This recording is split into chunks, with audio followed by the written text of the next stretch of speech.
Hello अमरावतीकर, तुम्हाला तर गोपालनगर आणि नवाते मधला अंडरग्राऊंड पूल तर माहीतच असा. तोच अंडरग्राऊंड पूल महाराष्ट्र राज्य रस्ते विकास महामंडळाने बांधलेला आहे. पण अमरावतीच्या सरकारने आणि महानगरपालिकेने काय केलेलं आहे माहित आहे का तुम्हाला? त्याच्या जे पायदल चालणारे लोक राहते ना, त्याच्यावर लक्षच नाही दिलं. मी असं का म्हणतात, कारण की कुठला पण अंडरग्राऊंड पूल असणार तर त्याला जे आम नागरिक जातात ना रस्ता क्रॉस करून, त्यांच्यासाठी ब्रिज बांधला जातो, नाहीतर फुटपाथ बांधला जातो पर्सनल चालण्यासाठी. पण आता तसं काहीच नाही केलेलं आहे. आजही पण आपल्या अमरावतीमध्ये तो रोड पायदल क्रॉस केला जातो, रेल्वे रोड जीव धोक्यात घालून. आणि त्याच्यामध्ये वयस्कर माणसं राहतात, लेडीज राहतात, ते रोड क्रॉस पायदल करतात रोड.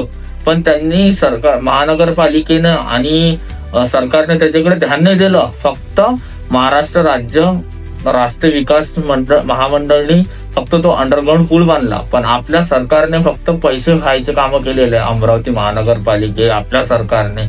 तर माझं म्हणणं एकच आहे की त्याचं काम जास्तीत जास्त लवकरात लवकर झालं पाहिजे. तर प्लीज हा व्हिडिओ जास्तीत जास्त अमरावती महानगरपालिकेला टॅग करा आणि जास्त शेअर करा.